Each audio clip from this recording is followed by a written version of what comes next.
Hello and welcome. তোমরা দেখছো target biology. আমরা ক্লাস 11-এর একটি নতুন ভিডিও নিয়ে এসেছি। নতুন বললে ভুল হবে, মানে অ্যাকচুয়ালি যারা অলরেডি ক্লাস করছে রেগুলার তারা জানে আমরা ডাইজেস্টিভ সিস্টেম পড়াচ্ছি এবং অলরেডি 3টে ভিডিও আপলোড করেছি। আমরা আগের ভিডিওতে স্যালিভারি গ্ল্যান্ড বা স্যালাইভা এই সমস্ত নিয়ে আলোচনা করেছিলাম। আমরা পরবর্তী গ্ল্যান্ডে চলে এসেছি, গ্যাস্ট্রিক গ্ল্যান্ড, যেটা অবশ্যই পাকস্থলীতে রয়েছে। গ্যাস্ট্রিক কথাটি অবশ্যই পাকস্থলীর সঙ্গে সবসময় অ্যাসোসিয়েট। তো গ্যাস্ট্রিক গ্ল্যান্ড মানে পাকস্থলী নিজে একটা গ্ল্যান্ড। পাকস্থলী নিজে একটা যেমন চেম্বার, পাকস্থলীর গায়ে যে সমস্ত সেল রয়েছে তারা গ্ল্যান্ড। তো সেখান থেকে একটা জুস সিক্রেশন হয়, সেটার নাম অবশ্যই গ্যাস্ট্রিক জুস। মানে গ্যাস্ট্রিক গ্ল্যান্ড যেটা পাকস্থলীতে রয়েছে এবং সেখান থেকে যে জুসটা সিক্রেশন হচ্ছে তার নাম গ্যাস্ট্রিক জুস বা পাকস্থলী নিঃসৃত পাচক রস। এবং তার কাজ নিয়ে আমরা আলোচনা করব। আমরা আগের ভিডিওতে বলেছিলাম যে আমরা এক একটা গ্রন্থি এবং তার সঙ্গে সেখান থেকে সিক্রেশন করা জুস সেটা একসঙ্গে নিয়ে পড়িয়ে দিচ্ছি, তাহলে ব্যাপারটা অনেকটা এগিয়েও যাচ্ছে আর বুঝতে অনেকটা সুবিধা হচ্ছে। তো প্রথমেই আমাকে আলোচনা করতে হবে একটা ইম্পর্টেন্ট জিনিস নিয়ে, সেটা হলো গ্যাস্ট্রিক গ্ল্যান্ড বলতে আমরা কোন জায়গাগুলোর কথা বলছি। আমরা যখন আগের দিন পড়িয়েছিলাম অ্যালিমেন্টারি ক্যানাল, আমরা এখানে বলেছিলাম এখানে যে প্রথম যে পার্ট রয়েছে তাকে আমরা কার্ডিয়াক পার্ট বলেছিলাম, একে ফান্ডাস পার্ট বলেছিলাম, বডি বলেছিলাম বাকি অংশটা, এবং এখানে পাইলোরিক পার্ট বলেছিলাম। 4টে পার্ট বলেছিলাম। যারা দেখছো না তারা অবশ্যই দেখে তারপর এগুলো শুরু করো, নাহলে কিন্তু কিছু উদ্ধার হবে না। তো যাই হোক, এর গায়ে যে সমস্ত কোষ আছে, গায়ে মানে এটা তো একটা চেম্বার, পরিপাক নালীটা এখানে থলির মতো একটা যে আকৃতির শেপ নিয়েছে, একটা থলি হয়েছে। থলিটার গায়ে তো সেল আছে, তার মানে এর গায়ে যদি আমরা সেলগুলো একটু আঁকি আর কি, জাস্ট একটা রাফলি, তাহলে এর গায়ে সেল আছে। এর গায়ে যে সমস্ত সেল রয়েছে সেই সেলগুলোকে 3 ভাগে ভাগ করা হয়। 3 রকমের সেল আছে, আশা করি বুঝতে পারছো কী বলছি। তাহলে এই যে থলির কথা বলছি, থলিটা যে কোষগুলো দিয়ে তৈরি, সেই কোষগুলো এই 3 রকমের কোষ, যেখান থেকে আলটিমেট বেরোয় এই সমস্ত জিনিস, আর যেটা নিয়ে আলটিমেট তৈরি হয় জুসটা। 3 রকমের সেল, পেপটিক সেল বা চিপ সেল। চিপ সেল মানে প্রধান কোষ। প্রধান কোষ থেকে প্রধান জিনিস বেরোবে যার নাম পেপসিনোজেন, নট পেপসিন। বেরোবে পেপসিনোজেন। পেপসিনের আগের অবস্থা প্রো এনজাইম বলা হয়। যখন এনজাইম পড়েছো বায়োমলিকুলসে তখন অবশ্যই দেখেছো যে এনজাইম তার আগের অবস্থায় থাকে সবসময়, কার্যকরী অবস্থায় না, নিষ্ক্রিয় অবস্থায় থাকে, পরে সক্রিয় অবস্থায় আসে, অ্যাক্টিভেট করতে হয়। আর বিশেষ করে প্রোটিন ভঙ্গকারী উৎসেচককে তো করতেই হয়, তারা সবসময় ইনঅ্যাক্টিভেট অবস্থায় থাকে। কেন থাকে তার কথাও বলছি আমি পরে। তাহলে পেপসিনোজেন ক্ষরণ হয় পেপটিক সেল থেকে, যেটার গায়ে আছে এক ধরনের কোষ, যাকে চিপ সেল বলছি কারণ এখানকার পরিপাককারী প্রধান উৎসেচকের নাম পেপসিন, সেটা ক্ষরণ করে বলে এর নাম চিপ সেল বা প্রধান কোষ। 2 নম্বর রয়েছে অক্সিনটিক সেল বা প্যারাইটাল সেল, যেখান থেকে বেরোয় এখানকার গুরুত্বপূর্ণ একটি উৎসেচক, তো একদম বলবো না, একটি কম্পাউন্ড যার নাম হাইড্রোক্লোরিক অ্যাসিড, HCl, খুব গুরুত্বপূর্ণ এখানকার জন্য। এবং মিউসিন সেল রয়েছে এর গায়ে, রয়েছে সেখান থেকে মিউকাস বেরোচ্ছে, যে মিউকাসের কথা আমরা সেই আলসারের কথাই বলেছিলাম যে মিউকাস সিক্রেশন হয়। তো এই 3টে সেল রয়েছে এবং কি বেরোয় এই জিনিসটি খুব ইম্পর্টেন্ট সমস্ত পরীক্ষার জন্য, 11 হোক মেডিকেল হোক, সমস্ত পরীক্ষার জন্য এই জিনিসগুলো জেনে রাখতে হবে কোন সেল থেকে কি বেরোয়। ওভারঅল যেটা জানলাম সেটা হলো এই যে পাশের সেলগুলো রয়েছে সেখান থেকে আলটিমেট যা বেরোয় সেটা হলো গ্যাস্ট্রিক জুস এবং HCl, এই 2টি জিনিস বেরোয়। গ্যাস্ট্রিক জুসের মধ্যে কি কি আছে? গ্যাস্ট্রিক জুসের মধ্যে আছে প্রোটিন ভঙ্গকারী উৎসেচক এবং ফ্যাট ভঙ্গকারী উৎসেচক। এখানে কার্বোহাইড্রেটের ভঙ্গকারী উৎসেচক কোনো থাকে না বলে পাকস্থলীর মধ্যে কার্বোহাইড্রেটের কোনো পরিপাক হয় না, কিন্তু একজনের হয়, কার্বোহাইড্রেটেরই একজনের হয়, এবং সেটা নিয়েও আমরা আলোচনা করছি HCl পড়ানোর সময়। তো এই মোটামুটি আমাদের পাকস্থলীর যে গ্ল্যান্ড সেই সম্পর্কে বিষয়বস্তু, খুব একটা ডিটেল কিছু না, খুব সিম্পল ব্যাপার।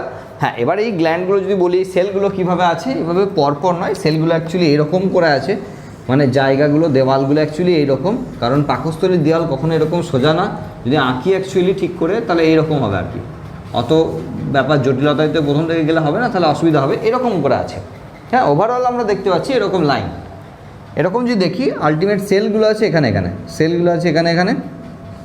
তো এই জায়গাগুলো থেকে অ্যাকচুয়ালি বিভিন্ন ধরনের সেল আছে।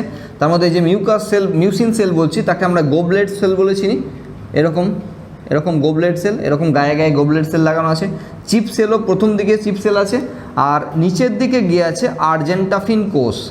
আর্জেন্টাফিন কোষ, সেগুলো নিচের দিকে আছে। সবাই মিলে আলটিমেট যেটা করে সেটা হলো গ্যাস্ট্রিক জুস সিক্রেশন করে এবং সঙ্গে সঙ্গে HCl সিক্রেশন করে এবং সঙ্গে সঙ্গে মিউকাস সিক্রেশন করে। তার মানে পাকস্থলীর গায়ে যে সমস্ত সেল আছে সেই সবাইকে নিয়ে একসঙ্গে বলা হয় গ্যাস্ট্রিক গ্ল্যান্ড, এবং সেই গ্যাস্ট্রিক গ্ল্যান্ড থেকে গ্যাস্ট্রিক জুস সিক্রেশন হয়। গ্যাস্ট্রিক জুসের অন্যতম একটি উপাদান হলো HCl। আমরা বলবো না যে আলাদা করে HCl বেরোয়, গ্যাস্ট্রিক জুসের উপাদানই তো HCl। এবার একটু আসো আগের ভিডিও অনুযায়ী একটু আসো, সেটা হলো স্যালাইভা যখন পড়েছিলাম আমরা বলেছিলাম উপাদান নিয়ে আলোচনা করেছিলাম, হ্যাঁ উপাদান নিয়ে বলেছিলাম, এবং সেখানে বলেছিলাম জলের পরিমাণ, সেখানে জলের পরিমাণ বলেছিলাম 99.5%, এখানে 99.45%, এমন কিছু ডিফারেন্স কিছুই নেই। আর এখানে বাকি যে সমস্ত উপাদান আছে সেটা হলো 0.55% অন্যান্য উপাদান, এবং সেই অন্যান্য উপাদানের মতো আগের বারের মতোই হবে, অর্গানিক ম্যাটার, ইনঅর্গানিক ম্যাটার, গ্যাসটার হবে না। অর্গানিক ম্যাটারের ক্ষেত্রে বিভিন্ন ধরনের উৎসেচক আসবে, সেই উৎসেচকগুলোর নাম আমরা পরিপাকের সময় বলছি। আর ইনঅর্গানিক ম্যাটারের মধ্যে বিভিন্ন ধরনের উপাদানের নাম আসবে, তবে কখনোই যে নাম ভুলবো না তার নাম HCl ইনঅর্গানিক ম্যাটারের মধ্যে, বাকি সব ওই আগেকার মতোই একই। তো এই জিনিসগুলো গ্যাস্ট্রিক গ্ল্যান্ড সম্পর্কে জানতে গেলে আমাকে আগে জানতে হবে। এখন প্রথমেই কাজ হলো আমাদের যে HCl এখানে কি কাজ করে, HCl এখানে কি কাজ করে, একটি অন্যতম উপাদান হিসেবে রয়েছে। HCl এর কাজ দেখে নিয়ে তারপরে আমরা আসবো যে গ্যাস্ট্রিক গ্ল্যান্ডে যে সমস্ত উৎসেচক রয়েছে তারা কি কাজ করে। ওকে, তো HCl এর কাজ যদি বলি, অনেকগুলো কাজ HCl এখানে করে। প্রথম কাজ হলো pH লেভেল নিয়ন্ত্রণ, pH লেভেল নিয়ন্ত্রণ করে এখানে। তার মানে ফাংশন অফ HCl যদি বলি তাহলে কি করে, প্রথমেই pH লেভেল, কারণ পাকস্থলীর ক্ষেত্রে pH আমরা পড়েছি 0.9 থেকে 1.5, তীব্র অ্যাসিডিক, এবং এই pHটা কিন্তু রেগুলেট করে HCl। কেন? এটা একটা কাজ, তার পাশাপাশি কেন রেগুলেট করে সেটা হলো যে এখানে যে সমস্ত উৎসেচকগুলো কাজ করে তারা সবাই এই pH লেভেলে কাজ করে। যে উৎসেচকগুলোর নাম এখানে করা হবে এরপরে, সেই উৎসেচকগুলো সবাই এই নির্দিষ্ট pH-এই কাজ করে। সেই জন্য এই pHটা মেনটেন করার জন্য আমরা কি করি, অনেক সময় মাংস ভাত খাওয়ার পর একটু কোল্ড ড্রিঙ্কস খাই, স্প্রাইট বা 7 আপ টাইপের কোল্ড ড্রিঙ্কস খাই, কাজ এটাই, এই pH লেভেলটাকে আনার জন্য। যদি ভাত খেয়ে কোল্ড ড্রিঙ্কস খায় তাহলে কাজের কাজ কিছু হবে না, কারণ পাকস্থলীতে ভাতের পরিপাক হয় না, মানে কার্বোহাইড্রেটের পরিপাক হয় না, আর কার্বোহাইড্রেটের পরিপাক না হলে পাকস্থলীর pH লেভেল নিয়ে কোনো কিছু এসে যায় না। সুতরাং ভাত খাওয়ার পর, মুড়ি খাওয়ার পর কোল্ড ড্রিঙ্কসকে যদি ভাবে হজম করবো তাতে কোনো বেশি কোনো উপকার হবে না। প্রোটিন আর ফ্যাট খেয়ে যদি করি, মানে প্রচুর রিচ খাবার দাবার যত আছে সেই সমস্ত খেয়ে যদি আমরা কোল্ড ড্রিঙ্কস খাই, ওই ধরনের কোল্ড ড্রিঙ্কস মানে যেখানে প্রেসারাইজড কার্বন ডাইঅক্সাইড আছে, মাজা খেয়ে নিলে হবে না, হ্যাঁ, তো সেই জায়গাগুলোতে অবশ্যই কাজ হবে। হ্যাঁ, তবে কোল্ড ড্রিঙ্কসের প্রচুর অপকারিতা আছে, হ্যাঁ, বোন ডেন্সিটি কমায়, অনেক রকমের সমস্যা আছে, তো বেশি খাওয়া উচিত নয়, সেটা পাশাপাশি বলে রাখা দরকার, বাদ দাও। তার মানে এই pH লেভেলটা নিয়ন্ত্রণ করে এখানে একটা কাজ করে যে এখানকার যে এনজাইম, সেই এনজাইমগুলোর নির্দিষ্ট যে pH লেভেল সেটাকে নিয়ন্ত্রণ করছে। আর কি pH লেভেল দেখে বুঝতে পারছি তীব্র অ্যাসিড, তার মানে এখানে যে সমস্ত জীবাণু ভুল করে চলে এসছে তাদের মরার জায়গা। মানে হলো প্রথমে মুখ একটা প্রোটেক্টিভ জায়গা রয়েছে, মুখ একটা জায়গা রয়েছে যেখানে লাইসোজাইম রয়েছে, তার লাইসোজাইম প্রথমেই বন্দুক নিয়ে বসে আছে, কিন্তু সবাইকে ড্যামেজ করতে পারে না, ব্যাকটেরিয়াকে ড্যামেজ করতে পারে। এবার মুখে তুমি বেশিক্ষণ রাখো না, তোমার টেন্ডেন্সি আছে নাও আর গেলো, তাহলে মুখের মধ্যে পেলো না, তাহলে ডাইরেক্ট গিয়ে পড়ে গেল পাকস্থলীর মধ্যে, তখন পাকস্থলীতে এই বন্দুকটা কাজ করতে শুরু করবে। মানে HCl সেই জীবাণুগুলোকে, খাবার সঙ্গে যে সমস্ত জীবাণু আছে তাদেরকে মারতে সাহায্য করবে, এবং সবাইকে মারতে পারবে এটা বলতে পারি না, তাতে কোনো রোগই হতো না। মুখের মাধ্যমে যে সমস্ত খাবার বা জল খাচ্ছি সেগুলো দিয়ে প্রচুর রোগ হয় আমাদের, তাহলে সেই রোগগুলো হতোই না একটাও। হ্যাঁ, সবাইকে পারবে না, মোটামুটি চেষ্টা করবে অনেককে মারার। মানে HCl এর অন্যতম আরেকটি কাজ হলো যে রোগ জীবাণু ধ্বংস করা। একটা কাজ দেখে নিয়েছি, এই এনজাইমগুলোকে কাজ করতে সাহায্য করা। আরেকটি কাজ এখানে বলবো সেটা হলো সুক্রোজ। আমরা বলছিলাম একটি দ্বিশর্করার কথা, যেটাকে ভাঙলে আমরা পাই গ্লুকোজ প্লাস ফ্রুক্টোজ। এই সুক্রোজের পরিপাক একমাত্র হয় পাকস্থলীতে, আমরা প্রথমেই বলে দিচ্ছি কার্বোহাইড্রেটের কোনো পরিপাক হয় না, ব্যতিক্রম, সেটা হলো সুক্রোজ। সুক্রোজের পরিপাক জেনারেলি করে সুক্রেজ, কিন্তু এখানে করে যে তার নাম HCl। মানে পাকস্থলীর মধ্যে সুক্রোজের পরিপাক হতে পারে। কলাকে ইনস্ট্যান্ট এনার্জি বলা হয়, কলাকে বলা হয় ইনস্ট্যান্ট এনার্জি। মানে আমরা বাজারের মধ্যে যেগুলো খেলে খুব তাড়াতাড়ি এনার্জি পাবো, ধরো মার্কেটিংয়ে বেরিয়েছে প্রচুর খিদে পেয়েছে, হ্যাঁ, তো সবচেয়ে এনার্জি তোমার তাড়াতাড়ি দিতে পারে যে সে গ্লুকন-ডি দিতে পারে, গ্লুকন-ডি দিতে পারে, কারণ গ্লুকোজই আছে ওখানে, ভাঙার কিচ্ছু নাই। আর তারপরে যে দিতে পারে তার নাম কলা দিতে পারে, তার কারণ কলার মধ্যে আছে টোটালি সুক্রোজ। পাকস্থলীর মধ্যে গিয়ে কার্বোহাইড্রেটের পরিপাক হবে না, তা তুমি যদি ওখানে মোগলাই খেয়ে বসে থাকো তাহলে সেই পরিপাক কিন্তু পাকস্থলীতে আপাতত হবে না, কারণ মোগলাইকে মুখের মধ্যে নিয়ে বেশিক্ষণ বসে থাকবে না তুমি, তো সেখানে তাড়াতাড়ির মধ্যে কিন্তু সেখানে পরিপাক হলো না, আলটিমেট ক্ষুদ্রান্তে যেতে টাইম লাগবে, পেট তো ভরে যাবে, এনার্জিটা ইনস্ট্যান্ট পাবে না তুমি, একটু টাইম লাগবে যতক্ষণ না পর্যন্ত ক্ষুদ্রান্তে যাচ্ছে। কিন্তু কলা খেলে মুখের মধ্যে একটু চেবানোর পরে আমরা গিলে নেবো, আর গিয়ে পড়বে পাকস্থলীর মধ্যে, সেখানে আছে HCl, যে খুব তাড়াতাড়ি কলাকে মানে সুক্রোজকে ভেঙে তৈরি করে দেবে গ্লুকোজ এবং ফ্রুক্টোজ, তো ইনস্ট্যান্ট এনার্জি আমরা গ্লুকোজকে বলি, তো গ্লুকোজকে আমরা পেয়ে যাব। সেই জন্য খুব সহজে মানে সুক্রোজ যেখানে যেখানে, আখের রস খেলে হতে পারে, আখের রস খেলে তুমি ইনস্ট্যান্ট এনার্জি পেয়ে গেলে, কারণ সেখানেও সুক্রোজ আছে, সেটাও ভেঙে গ্লুকোজ আর ফ্রুক্টোজই ভাঙবে। তাহলে HCl এই কাজটি করে কিন্তু পাকস্থলীর মধ্যে বসে, কার্বোহাইড্রেট, একমাত্র কার্বোহাইড্রেট যার পরিপাক করতে পারে পাকস্থলী, আর যার থ্রু দিয়ে পারে তার নাম HCl। তাহলে এই কাজগুলো কিন্তু HCl এখানে করতে পারে। এরপরে আমরা বিভিন্ন ধরনের এনজাইম নিয়ে কথা বলবো, তার মধ্যে প্রথমেই এখানে বলে রাখা উচিত HCl এর আরেকটা কাজ ছিল যেটা আমরা বলা উচিত ছিল, সেটা বলা হলো না, সেটা হলো HCl as a activator, pepsinogen, আমরা একটা নাম করলাম পেপসিনোজেন, যাকে পেপসিনে কনভার্ট করতে হয়। পেপসিন হলো পাকস্থলীর প্রধান পরিপাককারী উৎসেচক, প্রোটিন পরিপাককারী উৎসেচক, যার নাম পেপসিন। এখন বিষয় হলো পেপসিন রূপে বেরোয় না, বেরোয় পেপসিনোজেন রূপে, আর সেটাকে পেপসিনে কনভার্ট করতে যে সাহায্য করে তার নাম HCl। HCl এর অন্যতম কাজ, HCl ছাড়া এখানে কাজ হবে না, HClকে এখানে অ্যাক্টিভেটর বলা হয়, এনজাইমের অ্যাক্টিভেটর লাগে। কেন এমন কেন? অ্যাকচুয়ালি দেখো, গ্যাস্ট্রিক জুস কিন্তু আমরা খাই বা না খাই কম বেশি একটু করে বেরোতেই থাকে, কারণ আমরা বলেছিলাম HCl একটু করে বেরোতেই থাকে, আর HCl তো একা বেরোয় না, গ্যাস্ট্রিক জুসও সঙ্গে বেরোয়। এখন যদি পেপসিন হিসাবে বেরোতো আর তোমার পেটে যদি কোনো খাবার না থাকে, তাহলে কী বলবে কি, এ তো প্রোটিনকে ড্যামেজ করে, আর আমাদের সেলের মধ্যে আছে PLP, প্রোটিন লিপিড প্রোটিনের স্ট্রাকচার, ফ্লুইড মোজাইক মডেল। সেলের বাইরের দিকে যে আবরণ, কোষ পর্দা, সেখানে রয়েছে প্রোটিন লিপিড প্রোটিন, সেখানেও প্রোটিন রয়েছে। তাহলে হয়তো পাকস্থলীর গায়ের সেলগুলোকেই আস্তে আস্তে খেতে শুরু করবে, মানে ভাঙতে শুরু করবে। কি বললাম বুঝতে পারলে আশা করি, যে পেপসিন প্রোটিন ভঙ্গকারী উৎসেচক। এখন পাকস্থলীর মধ্যে যদি কোনো প্রোটিন না থাকে, তাহলে এমনও হতে পারে যে HCl এর গায়ে মিউকাসটাকে ড্যামেজ করছে, আর তারপর পেপসিন এর গায়ের সেলগুলোকেই ড্যামেজ করতে লেগে গেছে। এরকম যে কোনো জায়গায় এই দুর্ঘটনা ঘটতে পারে। সেই জন্য কোনো প্রোটিন ভঙ্গকারী উৎসেচক ডাইরেক্টলি বের করে না, তার আগে কোনো একটা ফরম্যাট বের করে প্রো এনজাইম হিসাবে, যেমন পেপসিনের প্রো এনজাইম হিসাবে পেপসিনোজেন। তো চিপ সেল থেকে গ্যাস্ট্রিক জুসের সঙ্গে বেরোলো অ্যাকচুয়ালি পেপসিনোজেন, যাকে পেপসিনে কনভার্ট করতে হয়, এই পেপসিন প্রোটিনের উপর কাজ করলো, আর যাকে কনভার্ট করতে সাহায্য করলো HCl। এখন যদি প্রোটিনের ওভারঅল পরিপাকটা যদি আমরা একবার বলি, তাহলে প্রোটিনকে ভাঙলে হয় প্রাইমারি প্রোটিওজকে ভাঙলে হয় সেকেন্ডারি প্রোটিওজ, এগুলো বায়োমলিকুলসে পড়ানো হয়েছে। এরপর একে ভাঙলে পাওয়া যাবে পেপটোনস, সেখান থেকে ভাঙলে পাওয়া যাবে পলিপেপটাইড, আর সেখান থেকে ভাঙলে পাওয়া যাবে আমাদের উদ্দেশ্য যেটা ভাঙা, সেটা হলো পেপটাইড, যার আরেকটি নাম হলো অ্যামাইনো অ্যাসিড। তাহলে আমার আলটিমেট উদ্দেশ্য এখানে আসা।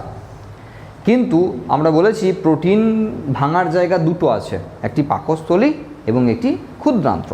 তাহলে আমি নিশ্চয়ই সবটাকে টেনে নিয়ে গিয়ে এখানে অ্যামাইনো অ্যাসিড করে দেবো না, কারণ ক্ষুদ্রান্তে কিছু কাজ রাখতে হবে তো। তার মানে এখানে মোটামুটি আমি এতদূর পর্যন্ত কম বেশি আমি রাখতে পারি। কেউ যদি এখান থেকে এখানটা পর্যন্ত টেনে দেয় পরীক্ষা খাতায় লিখে, কোনো অসুবিধা নাই, কারণ পাকস্থলী একটু বেশি কাজ করে দিতে পারে, তাহলে পরবর্তীকালে কাজ কম হবে। একটু কম কাজ করেও ছেড়ে দিতে পারে, তাহলে পরবর্তীকালে একটু বেশি কাজ করতে হবে। এই হলো ব্যাপার। তাহলে এখানে আমরা ঠিক উল্টো রাস্তাটা, অ্যারোগুলো উল্টে দিলে যেটা পড়েছিলাম সেটা বায়োমলিকুলসে পড়েছিলাম। আমরা অ্যারোগুলো উল্টে দিলে আমরা এটাই বায়োমলিকুলসে পড়েছিলাম, অ্যামাইনো অ্যাসিড, সেগুলো জুড়ে হয় ডাইপেপটাইড, সেখানে জুড়ে হয় পলিপেপটাইড, তারপরে পেপটোনস, তারপরে সেকেন্ডারি প্রোটিওজ, প্রাইমারি প্রোটিওজ, তারপরে প্রোটিন। বায়োমলিকুলসে যা পড়েছি এখানে ঠিক উল্টোটা পড়ছি, এখানে ভাঙবো আমরা। তাহলে এখানে এই ভাঙতে সাহায্য করছে এই পেপসিন। মানে পেপসিন প্রথমে ভেঙে প্রোটিনকে প্রাইমারি প্রোটিওজ, সেখান থেকে সেকেন্ডারি প্রোটিওজ করতে পারে এত দূর, কিন্তু এরপরে আমরা আরও ট্রিপসিন, ইরিপসিন এরকমের উৎসেচকের নাম পাবো পরবর্তী জায়গায়, ক্ষুদ্রান্তে গিয়ে পাবো। সুতরাং সব কাজটা এখনই করে দেবো না, আমরা এটা জেনারেল জিনিসটা বলে রাখলাম, যেটা কমন প্রোটিনের ভাঙার পদ্ধতি। সেটা মানে দুধ, মাছ, মাংস, ডিম যা যা আছে, সয়াবিন থেকে আরম্ভ করে যা যা প্রোটিন আছে সবাইকে ওভারঅল যদি বলি তাহলে এটা ভাঙার পদ্ধতি। কিন্তু যদি পার্টিকুলার ধরে ধরে কোনো প্রোটিনের কথা বলা হয়, যেমন আমাদের সিলেবাসের ক্ষেত্রে থাকে, তো সেটা একটু বলে নেওয়ার দরকার। সেটা হলো দুগ্ধ প্রোটিন। আমাদের দুগ্ধ প্রোটিন পরিপাককারী কোনো উৎসেচক অ্যাকচুয়ালি নাই বলবো না, রেননিন। ওকে, রেনিন একটা উৎসেচক আছে, সেটা কিন্তু এখানে নয়, সেটা আমরা কিডনি থেকে পাবো। তো এখানে অবশ্যই ভুল করে রেনিন বলবো না আমরা কখনো, আমরা বলবো রেননিন, দুটোই আছে, এটা এখানকার নয়, এটা এখানকার। রেননিন যে দুগ্ধ প্রোটিনের পরিপাক করায়, আমাদের যে দুধের যে প্রোটিন, সেই প্রোটিনকে ভাঙতে সাহায্য করে। এখন বিষয় হলো অন্যান্য স্তন্যপায়ী প্রাণীর পরিপাক রসের মধ্যে, পাকস্থলীর পরিপাক রসের মধ্যে রেননিন থাকলেও আমাদের মানুষের ক্ষেত্রে রেননিন থাকে না।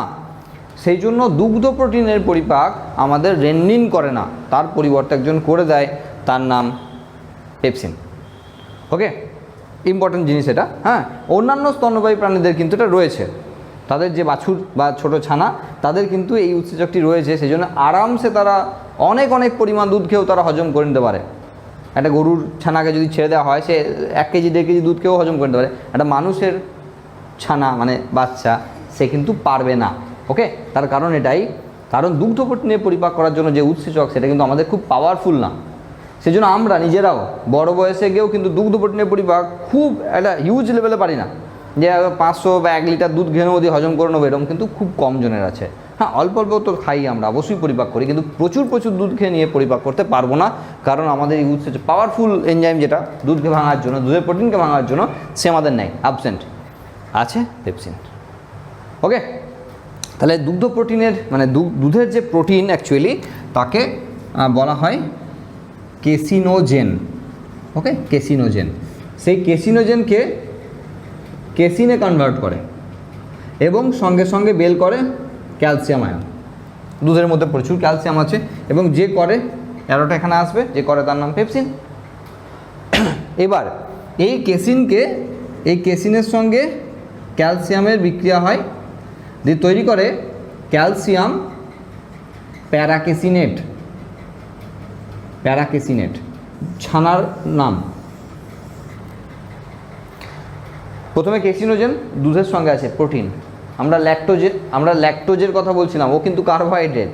দুধের প্রোটিনের নাম হলো কেসিনোজেন আমাদের যখন পাকস্থলীর মধ্যে যায়, মুখে তো কিছু হলো না, প্রোটিনের পরিপাক হয় না মুখে, পাকস্থলীতে যখন গেল তখন পিএইচ লেভেল যদি ঠিকঠাক থাকে, এইচসিএল যদি ঠিকঠাক কাজ করে, তাহলে কেসিনোজেনকে ভেঙে কেসিনে কনভার্ট করবে। সেই কেসিন ক্যালসিয়ামের সঙ্গে বিক্রিয়া করে তৈরি করবে ক্যালসিয়াম প্যারাকেসিনেট, যাকে আমরা গোদা বাংলায় ছানা বলি। তার মানে দুধের মধ্যে যে প্রোটিন আছে সেটা আলটিমেট আমাদের পেটের মধ্যে গিয়ে ছানাতে কনভার্ট হয়। এবার যদি আমরা কেউ ছানা খাই, আরেকজন যদি দুধ খায়, তাহলে অবভিয়াসলি বলার অপেক্ষা রাখে না, ছানাটা আগে পরিপাক হবে। যাদের দুধ পরিপাক করতে অসুবিধা, যারা দুধ খেয়ে হজম করতে পারে না, তারা যদি ছানা খায় তাহলে হজম হয়ে যাবে। তার কারণ অনেকে ভাববে দুধ থেকেই তো ছানা আসছে, তারা দুধ খেয়ে হজম করতে পারে না, ছানা খাওয়ার ধুম দেখো, ছানা খেয়ে যাচ্ছে। মানে অ্যাকচুয়ালি ব্যাপারটা কি, ছানা তো এখানে তো মানে বাইরে তো পরিপাকটা হয়ে গেল, ছানার মধ্যে যে প্রোটিন ছিল, মানে দুধের মধ্যে যে প্রোটিন ছিল, সেটা ভেঙে অলরেডি ক্যালসিয়াম প্যারাকেসিনেট হয়ে গেল বাইরে, এবং সেটাকে যখন খাচ্ছি তাহলে পাকস্থলীর কাজটাকে তুমি বন্ধই করে দিলে, মানে পাকস্থলীর কাজ করতে গেলো না, রিল্যাক্সে বসে থাকলো। ছানা যখন খেলে এই কাজটা পাকস্থলীতে হতো, এই এনজাইম করতো, যদি এনজাইম ভালো না হয় তাহলে এনজাইমটা কাজ করার দরকার নেই, কারণ আমি তো ছানাই খেয়েছি, অলরেডি এটাই পেয়েছি, যেটা পেটের মধ্যে গিয়ে হতো, আমি বাইরেই পেয়ে গেছি। সেটা দুধ খাওয়ার থেকে দুধের যে সমস্ত আমরা উপাদানগুলো পাই, মানে দুধ থেকে তৈরি ছানা হতে পারে, সেখানে দই হতে পারে, সবগুলো কিন্তু ভাঙা অবস্থায় আছে। দই যেমন, দুধ খাচ্ছি, ল্যাকটোজ খাচ্ছি, দই খাচ্ছি, সেখানে গ্লুকোজ ফ্রুক্টোজ পেয়ে যাচ্ছি, মানে অ্যাকচুয়ালি ভাঙা অবস্থায় পাচ্ছি দইয়ে। সে দুধ খেয়ে হজম না হলেও দই খেয়ে তার হজম হবে, দুধ খেয়ে হজম না হলেও ছানা খেয়ে তার হজম হবে। এগুলো খুব জেনারেল ব্যাপার। আরও কিছু ব্যাপার বলে রাখা দরকার, যেমন ধরো অনেকে দেখবে মাংস রান্না করতে গিয়ে পেঁপে দেয়, অনেকের টেন্ডেন্সি আছে মাংসর সঙ্গে পেঁপে দেয় সেদ্ধ করার জন্য। মানে অ্যাকচুয়ালি কী হয়, পেঁপের মধ্যে প্যাপাইন বলে একটি উৎসেচক রয়েছে, পেঁপের মধ্যে প্যাপাইন বলে একটি উৎসেচক রয়েছে, লাইক পেপসিন, প্রোটিন ভঙ্গকারী উৎসেচক। তাহলে যে রাঁধুনি মাংসটাকে কষে সেদ্ধ করার ক্ষমতা নেয় সেই দেবে পেঁপে, কারণ শর্টকাট মেথড। পেঁপে দিলে তার মধ্যে প্যাপাইন আছে, যে প্যাপাইন মাংস মানে প্রোটিনকে মানে হজম করতে সাহায্য করে, মানে প্রোটিনকে ভাঙতে সাহায্য করে। তাহলে পেঁপের মধ্যে যে সমস্ত এনজাইমগুলো মানে প্যাপাইন আছে, সেই প্যাপাইন ওই মাংসের ঝোলে পড়বে এবং প্রোটিনটা ভাঙতে সাহায্য করবে, মানে খুব লুজ হয়ে যাবে, মানে খুব তাড়াতাড়ি সেদ্ধ হয়ে যাবে। টেস্ট নিয়ে আলোচনা করছি না আমরা, এইখানে ফিজিওলজি নিয়ে আলোচনা করছি, ঠিক আছে? তার মানে এই কারণের জন্য দেওয়া হয়। ওকে, আমরা যাদের মধ্যে প্রোটিন পরিপাক করার সমস্যা আছে তারা অনেকে পেঁপে ডাইরেক্ট কাঁচা, পেঁপের আঠা এই সমস্ত খাতে অভ্যস্ত, খায়, ডাক্তারবাবুরাও বলে অনেক খেতে, কারণ ওটাই সেটা হজম করতে সাহায্য করবে, কারণ ওখানে প্যাপাইন আছে। ওকে, তো এই বিষয়বস্তুগুলো আমাদেরকে জানতে হবে। এবার পাশাপাশি আমাদের ফ্যাটের ব্যাপারটাও দেখতে হবে। প্রোটিন নিয়ে খুব বেশি কিছু এখানে বলা যাবে না, কারণ প্রোটিনের পরিপাক এই পর্যন্তই জেনারেল প্রোটিন হিসাবে বলা আছে, এবং আমাদের সিলেবাসের মধ্যে শুধুমাত্র দুগ্ধ প্রোটিনের পরিপাক নিয়ে একটু বলা আছে, বাকি কিছু কিন্তু নাই। এরপর আমাদের ফ্যাট নিয়ে একটু বলতে হবে। ফ্যাট পরিপাককারী উৎসেচকের সব জায়গায় নাম একই, খুব সোজা, সেটা হলো লাইপেজ। খুব সোজা, ফ্যাটের পরিপাক সবচেয়ে সোজা বলবো না, কারণ ফ্যাটে অন্য কোনো এনজাইমের নাম মনে রাখতে হয় না। একজনেই আছে ভদ্রলোক যে নাম লাইপেজ, সে সব জায়গাতেই মানে পাকস্থলীতেও সেই লাইপেজ কাজ করে। গ্যাস্ট্রিক লাইপেজ যখন ক্ষুদ্রান্তে গিয়ে কাজ করে, তখন আন্তরিক রস যদি হয় তাহলে ইন্টেস্টিনাল লাইপেজ, যদি প্যানক্রিয়েটিক হয় লাইপেজ তাহলে প্যানক্রিয়েটিক লাইপেজ, 3 জায়গা থেকে লাইপেজ বেরোয়। ওকে, আমরা যেহেতু এখন শুধুমাত্র গ্যাস্ট্রিক গ্ল্যান্ড করছি, তাহলে এখন শুধুমাত্র পাকস্থলী নিঃসৃত যে রস তার লাইপেজের কথা বলবো।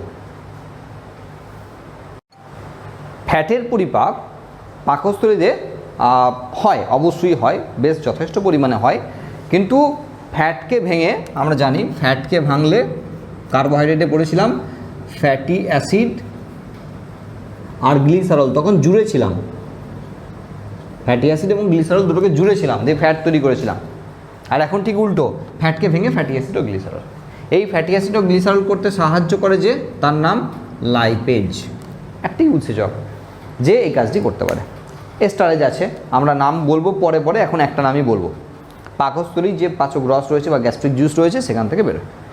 এখন ব্যাপার হলো কি, আমরা যখন ফ্যাট খাই, বিভিন্ন ধরনের ফ্যাট খাই, উদ্ভিজ্জ ফ্যাট খেতে পারি, প্রাণীজ ফ্যাট খেতে পারি। উদ্ভিজ্জ ফ্যাট হিসাবে বিভিন্ন ধরনের তেল, যেমন মাস্টার্ড অয়েল রয়েছে, sunflower oil, soybean oil, rice bran oil, এরকমের, এগুলো উদ্ভিজ্জ উৎস থেকে। প্রাণীজ উৎস থেকে আমরা চর্বি খেতে পারি ডাইরেক্ট মাংসের, আমরা খেতে পারি ঘি খেতে পারি, বাটার খেতে পারি, যেগুলো প্রাণীজ সোর্স থেকে। 2 রকমের ফ্যাট রয়েছে। ফ্যাট ডাইজেস্ট করা তুলনামূলক, উদ্ভিজ্জ ফ্যাট যেগুলো সেগুলো ডাইজেস্ট করা তুলনামূলক ইজি প্রাণীজ ফ্যাটের থেকে। মানে আমি চর্বি খেলাম আর সর্ষের তেল খেলাম, দুটো পাশাপাশি রাখলে অবশ্যই চর্বি হজম করা অনেক বেশি টাফ, আর ক্ষতিও অনেক বেশি চর্বি খেলে। তো ব্যাপারটা হলো একটাই, সেটা হলো যে ফ্যাটকে ভাঙার জন্য একটা জিনিস করতে হয় যার নাম ইমালসিফিকেশন, বাংলায় বলা হয় অবদ্রব্য, ইমালসিফিকেশন। এটা কীরকম, এটা বুঝতে গেলে একটি ছোট্ট উদাহরণ দিলে বুঝতে পারবে। দুধ যদি বাড়িতে নিয়ে আসা হয়, তারপরে ধরো গরম করতে ভুলে গেছে, তো রেখে দিয়েছে, বা একবার গরম করে রেখে দিয়েছে আর গরম করতেই ভুলে গেছে, তারপর দিন সকালে উঠে দেখলো, মানে অনেকক্ষণ, ধরো 12 ঘন্টা, ধরো 16 ঘন্টা 24 ঘন্টা গরম করা হয়নি, যে দুধটা ছানা কেটে যায়, বলে ছানা কেটে গেছে, কিন্তু সেই ছানাটা নর্মাল ছানার মতো নয়, গুড়ি গুড়ি গুড়ি গুড়ি হয়ে যায়।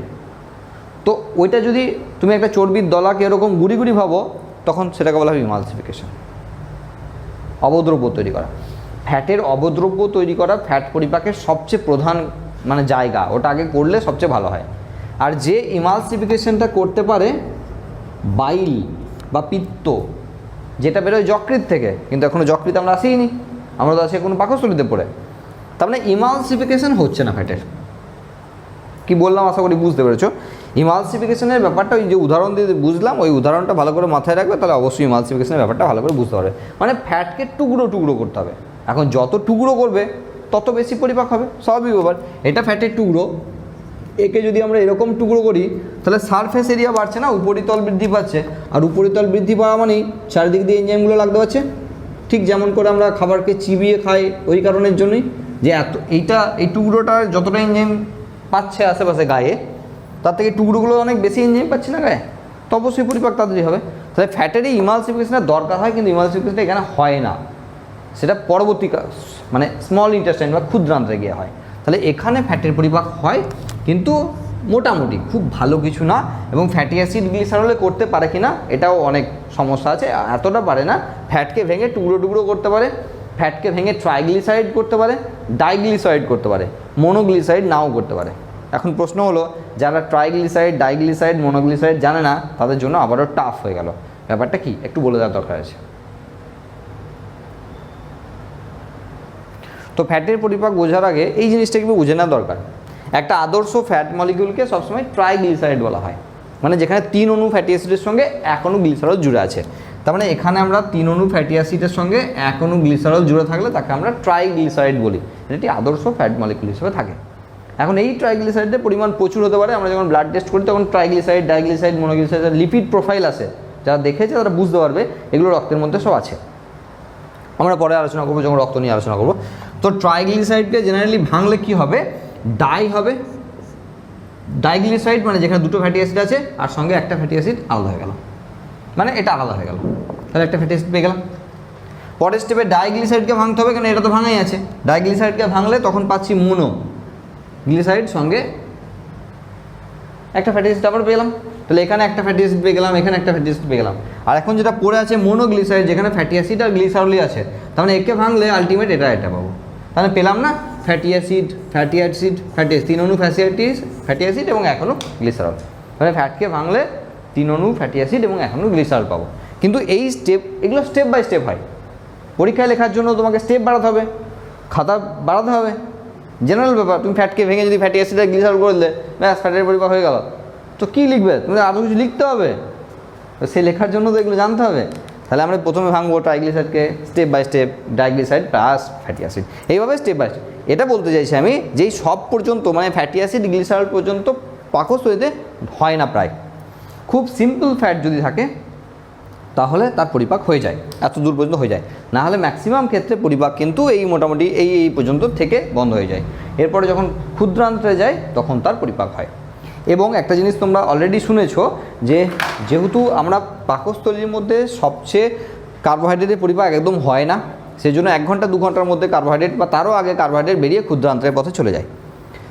প্রোটিন তারপরে যায়, ফ্যাট তারপরে যায়, মানে ফ্যাট সবচেয়ে শেষে যায়। যেহেতু ফ্যাটের পরিপাক তুলনামূলক চাপের, ফ্যাটের টাইম লাগে, সেই জন্য ফ্যাট পরিপাক করতে গেলে টাইম লাগে বলে বেশিক্ষণ ধরে পাকস্থলীতে পড়ে থাকে। এখন ফ্যাটের পরিপাক সবচেয়ে ভালো যেখানে হয় সেটা হলো ক্ষুদ্রান্তের মধ্যে, কারণ তার আগে বাইল বা পিত্তরস সেখানে মেশে এবং তারপরে পরিপাকগুলো হয়। এই মোটামুটি ওভারঅল পরিপাক পাকস্থলীর মধ্যে সম্পন্ন হচ্ছে। ওভারঅল যেটা বললাম, ফ্যাটের পরিপাক, প্রোটিনের পরিপাক হচ্ছে, কার্বোহাইড্রেটের একমাত্র সুক্রোজের পরিপাক হচ্ছে, আর কারোরই পরিপাক হচ্ছে না।